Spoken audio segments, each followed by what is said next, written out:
Hi, I'm Bishop Sally Dyck, and I'm the resident bishop of the Northern Illinois Annual Conference of the United Methodist Church.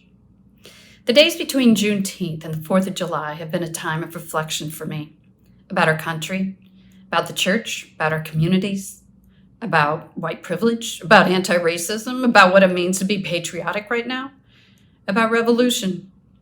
For white people like me, it needs to be a time of major reflection. I heard so many people say, I never heard of Juneteenth.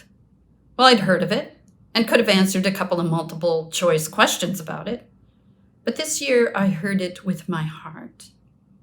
What I hadn't heard of was the Tulsa Massacre. And what else hadn't I heard of? Changes in policies, politicians, and politics need to happen if our country is ever going to rise up to the ideals that our admittedly flawed founding fathers espoused. We all have a role to play in that, but for people who look like me, it's important that we begin to play a more active, vocal, and faithful role. We need to listen and learn, think and rethink what we know about our history as a nation and understand how we have participated in the effects of our nation's original sin. Recently, a lesser known but a major contributor to the American Revolution came to my attention, Thomas Paine. While he didn't even get a cameo appearance in Hamilton the musical, we remember a few of his lines. These are the times that try men's souls and women's souls as they supported the effort for independence. He was undoubtedly as flawed as the rest of our founding fathers, but he demonstrates how it takes everyone to make a revolution. Thomas Paine never went out onto the battlefield in the midst of the long, cold winter days and nights, but he inspired countless soldiers to do so.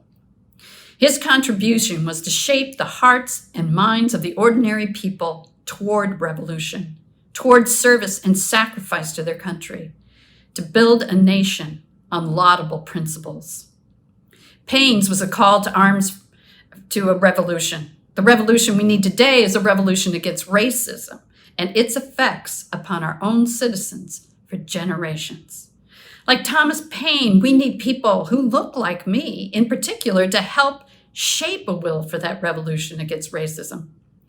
Without it, all the protests, which have been instrumental in gaining a momentum to address our original sin, will go to naught, a fear that many rightfully have.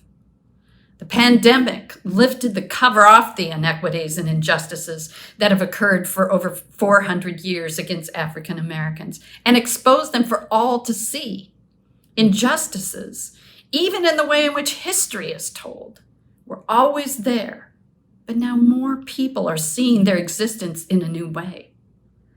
Without a will for change, however, if there aren't major changes in policies, politicians, and politics, many African Americans will never recover from this pandemic. Racism will be the plague that will be inflicted upon ourselves and will bring us all down. For instance, there's a huge gap between the ability to accumulate wealth in this country.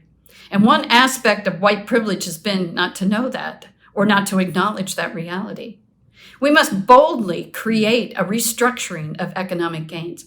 Now is the time. We have a window of opportunity, if we will. That, my friends, requires some major economic realignments, such as reparations, as well as other policies.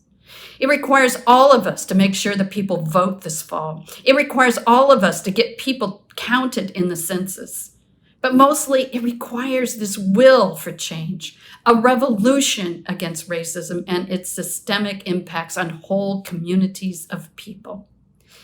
These are the times that try men and women's souls, but they are also the times when we can make the most historic difference in the lives of people today and for generations to come.